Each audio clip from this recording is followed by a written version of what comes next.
नमस्कार एवरीवन। हर बार हम लोग मिलते हैं ग्रुप में और कई चर्चाएं होती हैं।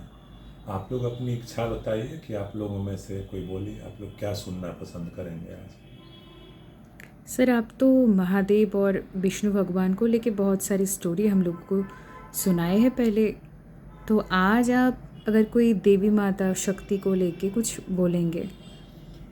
बिल्कुल बिल्कुल, एक्चुअली हम देखें तो तीन ही महाशक्तियाँ हैं जो भारत को ही नहीं पूरे विश्व को वो ड्राइव करते हैं, वो चलाते हैं। तो आप देखिए कि शैविज्म है, शैविज्म अनादि आदि शक्ति हैं, और उसके बाद वैष्णविज्म है। और जब आप देखते होंगे कि प्रकृति में शैविज्म वैष्णविज्म से जब बातें नहीं बनती तो एक और महाशक्ति का अभ्युदय होता है, और वो शक्ति कहलाती हैं, वो देवी शक्ति हैं। तो स्त्री शक्ति हम कहें, और वही स्त्री शक्ति ही प्रकृति है। तो भारत देश को किस तरीके से अखंड भारत हम कहें उसको कैसे वो प्रोटेक्ट करती हैं, और मैस्कुलिनिटी को कैसे ओवरकम करती हैं, और डेविल पावर को, निगेटिव पावर को कैसे वो जीतती हैं। तो इसके लिए बहुत सिंपल तरीके से हम बातें करते हैं कि भारत में शक्तिपीठ कैसे बने। आप कॉमनली सुनते होंगे या जनरल नॉलेज में कहीं पढ़ते होंगे कि 51 शक्तिपीठ हैं हमारे देश में, पर वो हैं क्या, वो कैसे स्थापित हुए। तो आइए सुनते हैं, इसी बात पे चर्चा करते हैं हम। महादेव कभी भी गृह संसार और फैमिली लाइफ वो जीना नहीं चाहते थे। वो वैराग्य अपने हिमालय में चुपचाप तप में, तपस्या में रहते हैं, लीन रहते हैं। ऐसे में चूंकि डेस्टिनी ये बताया जाता है कि उनके जो पुत्र होंगे कार्तिकेय और जो गणेश होंगे, उन्हीं से डेविल पावर खत्म होगा, उन्हीं से राक्षसों की शक्ति खत्म होगी, निगेटिविटी कम होगी। तो सभी देवी देवताओं ने बार बार मनाया महादेव को कि महादेव शादी कर लीजिए, महादेव संसार बसा लीजिए। सभी से प्रभावित होके, विष्णु से प्रभावित होके महादेव ने कहा ठीक है, मैं कर लेता हूँ। और उनकी शादी, उनका विवाह माता सती से हुई। माता सती देवी शक्ति थी वो पहले से ही, और प्रजापति दक्ष की वो पुत्री थी। प्रजापति दक्ष आप सभी जानते हैं कि ब्रह्मा के पुत्र थे वो, तो ब्रह्मा की पोती थी सती। महादेव के साथ उनका विवाह हुआ, और माता सती हिमालय में पहुंच गई। कुछ समय बीता और हिमालय में माता सती रहने लगी। क्योंकि हर एक माता पिता को लगता है कि उनका जो दामाद हो वो बहुत सुदर्शन सुंदर हो, बहुत प्रभावी हो विश्व में। ऐसा हर एक माता पिता अपने पुत्री के लिए वर ढूंढते हैं। तो राजा दक्ष भी चाहते थे कि विष्णु जैसा सुंदर सुदर्शन कोई मेरा दामाद होगा और मेरी बिटिया का वर होगा। बट प्रकृति को यह मंजूर नहीं था, और माता सती तो जन्मों जन्मों से महादेव की ही थी। तो उन्होंने पहले से आग्रह किया था महादेव के कि आप ही मेरे जीवन में आएंगे। हुआ भी वही। लेकिन राजा दक्ष, आप तो जानते हैं कि ससुर दामाद का जो रिश्ता होता है भारत में, वो लव एंड हेट रिलेशनशिप होता है। अपनी बिटिया पिता दे तो देता है, लेकिन मन में कहीं ना कहीं उस व्यक्ति के प्रति संदेह रहता है कि पता नहीं मेरी बेटी को कैसे रखेगा, कहाँ रखेगा, क्या खिलाएगा। तो राजा दक्ष को पता था महादेव अघोरी हैं, साधु जीवन जीते हैं, तपस्वी का जीवन जीते हैं, तो एक राजकुमारी को कैसे रखेंगे, हिमालय में रखेंगे, खुले आसमान के नीचे रखेंगे, कोई घर नहीं है, क्या खाना है पता नहीं है, कंदमूल ही है।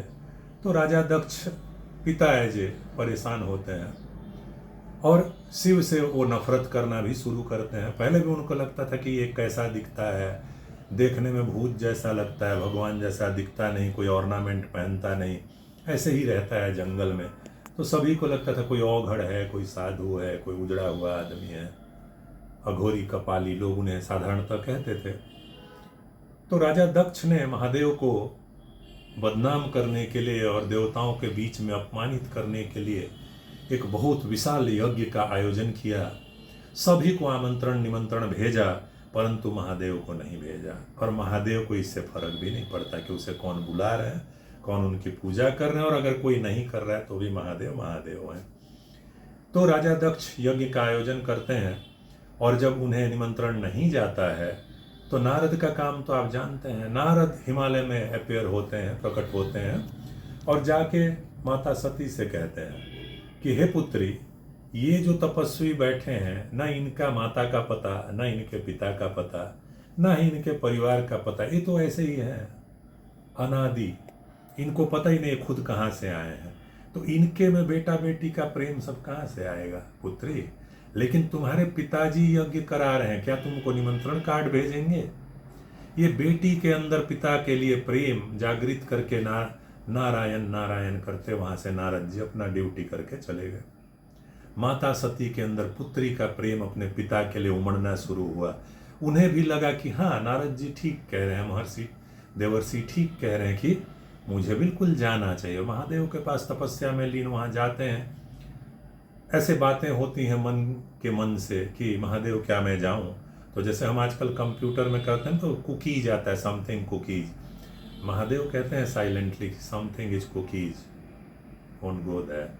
लेकिन बेटी का प्रेम है, वो मानती नहीं, वो चली जाती है। आप भी जानते हैं, पति है जो आपकी वाइफ आपसे कितना बार परमिशन लेके जाती हैं और कितना बार बिना परमिशन लिए जाती हैं। ठीक है, तो माता सती चली जाती हैं। राजा दक्ष इसी चीज का वो वहां पर प्रतीक्षा कर रहे थे कि सती आ जाए एक बार महादेव को लेकर, और फिर मैं भरे यज्ञ में उनका जो अपमान करूंगा। हुआ तो अलग, सती तो पहुंच गई, और जब यज्ञ कुंड के पास में विशाल दरवाजा राजमहल का था, जब वो राजमहल का दरवाजा खुला और जो राजकुमारी सती वहाँ जब इंटर करी, अंदर आई, तो उन्होंने देखा वहाँ पे इंद्र, राजाओं का भगवान लोगों का राजा इंद्र, फिर उसके बाद ब्रह्मा विष्णु, नर किन्नर गण, सरस्वती लक्ष्मी, विश्व के कोई भी ऐसे प्रभावी व्यक्ति नहीं छूटते थे। सभी देवी देवता भूत प्रेत सभी गण वहां पे मौजूद थे। ऐसे में जैसे सती को देखा, राजा दक्ष ने चिल्लाना शुरू किया कि आ गए, तुम्हें शर्म तो आया ही होगा आने में। लेकिन शर्म कैसे आएगा? जिससे तुमने शादी किया है, विवाह किया है, वो तो जंगली है, कपाली है, अघोरी है, भूत है, भूत, वह प्रेत है, वो भगवान नहीं है महादेव। उसे लोग महादेव कहते हैं, मुझे नफरत है उससे, तुमने उससे शादी किया। यहाँ कैसे? उस समय में जितनी भी गालियां हो सकती थी, अब्यूज हो सकता था, राजा दक्ष ने अपने छाती से बोल दिया जितना बोलना था, और सभी के सामने महादेव का अपमान देखा। भारतीय संस्कृति में एक विवाहित स्त्री सभी का अपमान सह सकती है, पति चाहे जैसा भी हो, बुरा हो भला हो, लेकिन अपने पति का वो कहीं बुरा नहीं चाहती, कहीं उनका गलत सुन नहीं सकती। ये हमारी भारतीय संस्कृति की शक्ति है और एक परिवार की शक्ति है। माता सती अपने पति के खिलाफ इतना सुनने के बाद वो ऐलान करती हैं कि हे राजा दक्ष, आज के बाद मैं तुम्हारी पुत्री नहीं, और मैं इस दुष्ट राजा दक्ष की मैं बेटी नहीं। पूरे सभा में उद्घोषणा करती हैं, और धीरे से जब अपना मुट्ठी बंद करती हैं, उनका मुट्ठी बंद होने से क्रोध आता है, और क्रोध से धीरे धीरे धीरे धीरे उनका शरीर काले रंग में, काली के रूप में परिवर्तन होना शुरू होता है। और एक जो साधारण सी देवी, साधारण सी जो राजकुमारी थी, उनके ही साइड में काली रूप में देवी प्रकट हो जाती हैं, और काली कुछ देर में आदेश देती हैं कि हे सती, अब आप अपना कर्म दिखाइए इनको। माता सती पूरे गुस्से में अपने ही आग को जन्म देती हैं, और जाके हवन कुंड में दौड़ के जंप कर जाती हैं, किसी के रोकने से रुकती नहीं है। माता सती का शरीर जलने लगता है, सभी आग बुझाने का प्रयास करते हैं, लेकिन वो शक्ति का खुद का अग्नि होता है तो वो बुझ नहीं सकता, माता सती जल जाती हैं। कुछ शरीर का हिस्सा बाकी होता है, शरीर जला हुआ जला बाकी होता है। इतने में आपको तो पता है कि महादेव क्लोनिंग साइंटिस्ट थे, अपने एक एक रोए से कई गण बनाते थे, भैरवनाथ बनाते थे। कोई गण कहीं पेड़ से छिपके कहीं से ये सारी घटनाएं देख रहा था, वो दौड़ दौड़ के महादेव के पास गया और उन्होंने कहा, महादेव महादेव, माता सती नहीं रही, माता सती नहीं रही, वो स्वर्ग सिधार गई, वो मृत्यु को प्राप्त कर गई, महादेव कुछ करिए, माता नहीं रही। महादेव तपस्या में से जब आंख खोलते हैं और उस चीज़ को जब समझते हैं कि क्या सती, मैंने इतने सदियों बाद विवाह किया था, अब क्या मेरी अर्धांगिनी नहीं रहेगी, क्या मुझे नहीं मिलेगी, महादेव विक्षिप्त हो जाते हैं। और महादेव जब विक्षिप्त हो जाते हैं तो पूरा ब्रह्मांड डोलना शुरू होता है। उनके रौद्र रूप से, उनके क्रोध से महादेव अपना जटा फैलाते हैं और उसमें से एक छोटा सा लौक, एक टुकड़ा निकालते हैं और उसको धरती माँ पर फेंकते हैं। ये हिमालय की कहानी है, हिमालय में घटना हुई। जब फेंकते हैं तो विशाल भैरवनाथ, हिमालय से भी बड़ा भैरवनाथ का जन्म होता है। वो सामने आते हैं और भैरवनाथ कहते हैं, महादेव आदेश दीजिए, मुझे क्या करना है। महादेव कहते हैं, जो रास्ते में आए उसको वहीं संहार करो और आगे बढ़ते जाओ, आगे बढ़ते जाओ। इस तरीके से भैरवनाथ दोनों हाथों में खड़ग लिए आगे बढ़ना शुरू करते हैं। जीभ लंबा, आंखें लाल, विशाल, सब बाल खुले, और भैरवनाथ रास्ते में जो भी बाधा आता है सबको काटते हुए आगे बढ़ते हैं। और मारते मारते जब दरबार में पहुंचते हैं और सीधा यज्ञ स्थल पर पहुंचते हैं, और वहां से जो एक गर्जना करते हैं, एक साउंड करते हैं कि राजा दक्ष, अब तेरा मृत्यु तय है। उसके बाद देखिए वहां पर ब्रह्मा खुद होते हैं, उनके पिता दक्ष के। विष्णु स्वयं होते हैं पालन करता इस दुनिया को चलाने वाले। इंद्र होते हैं, देव इंद्र होते हैं। कोई किसी के जबान से, किसी के मुख से एक भी शब्द नहीं निकलता, कोई रोकने का प्रयास भी नहीं, बस सब कुछ स्तब्ध होता है। भैरवनाथ अपने ही गति में आगे बढ़ते हैं और राजा दक्ष का गर्दन हटा देते हैं। राजा दक्ष वहाँ बिहेडेड हो जाते हैं, उनका सिर सामने पड़ा हुआ होता है। इतने में महादेव कर्पूर गौरम करुणावतारम संसार सारम भुजगेंद्रहारम सदा वसंतम हृदयारविंदे गौम भवामि सरितम नमामि, ओम नमः शिवाय, ओम नमः शिवाय चारों तरफ गूंजने लगता है। और रोते हुए महादेव माता सती के जहाँ यज्ञ कुंड पर जंप किया वहाँ जाते हैं और माता सती के शरीर को अपने कंधे में लेते हैं और फिर ब्रह्मांड में वो विचरना शुरू करते हैं, डोलना शुरू करते हैं, यहाँ से वहाँ, वहाँ से वहाँ, वहाँ मृत शरीर को लेके घूमना शुरू करते हैं। यह जो दशा था ये पृथ्वी लोक और तीनों लोक में बहुत ही अविस्मरणीय है। यह होता नहीं, एक बार ही हुआ इतिहास में। उस वक्त में पूरा ब्रह्मांड विक्षिप्त था। आप जानते हैं कि अनुनाद उन्हीं से है, महादेव से।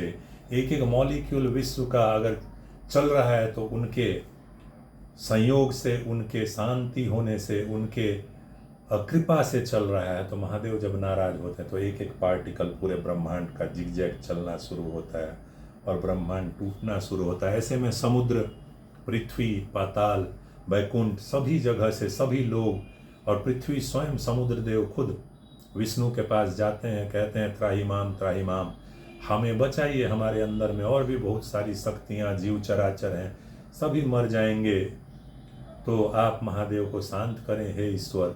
जब यह प्रार्थना सुनते हैं तो विष्णु अपना सुदर्शन चक्र छोड़ते हैं और जाके माता सती जो कंधे में होती हैं महादेव के, माता सती के शरीर का 51 टुकड़ा पूरे ऊपर में अखंड भारत में अलग अलग जगहों पे गिरता है।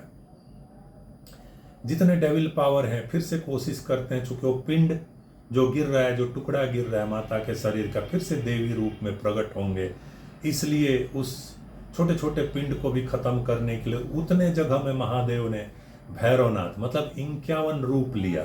विष्णु जब अवतार लेते हैं तो उसे हम अवतार कहते हैं, इनकारनेशन कहते हैं। महादेव पृथ्वी में ही रहते हैं इसलिए उनको हम कहते हैं रूप बदलते हैं वो।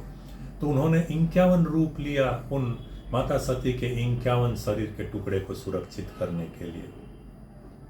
कालांतर में बहुत समय बीत गया और महादेव फिर तपस्या में चले गए और विष्णु ने आदेश दिया कि कामदेव और रति जाके हिमालय में महादेव की तपस्या को थोड़ा भंग करो और उनमें काम उत्पन्न करो जिससे कि उनका विवाह फिर से हो सके।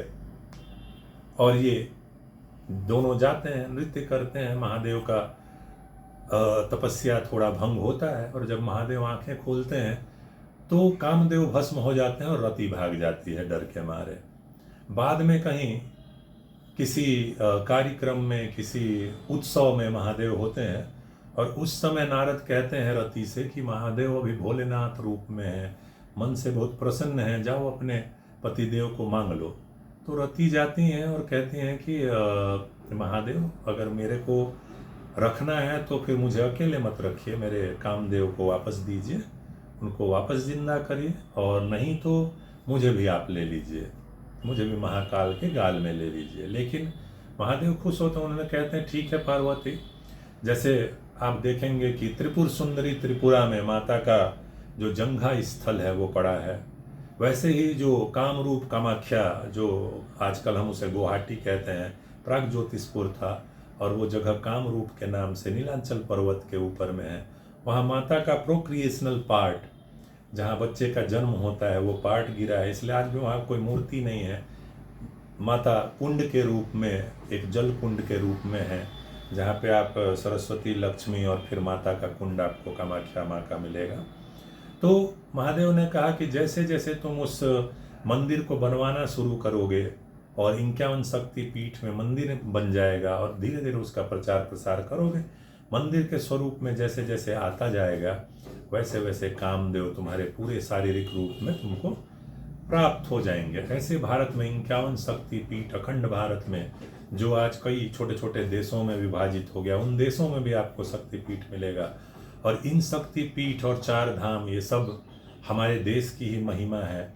इन शक्तियों के रहते हमारे भारत देश को कभी कोई भी आतताई, कोई भी हमें नुकसान नहीं कर सकता, हानि नहीं कर सकता।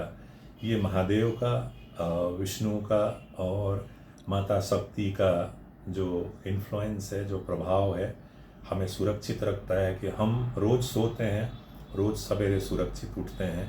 ये एक पीढ़ी नहीं, सदियों से चला आ रहा है, और माता शक्ति की कृपा है, महादेव की कृपा है, परमपिता विष्णु का कृपा है कि भारत देश ऐसा ही चलता रहेगा। ये केवल कहानी नहीं, विश्वास है, और यह विश्वास नहीं, ये भारत देश का एक सत्यमेव जयते अखंड सत्य है। सभी को नमस्कार।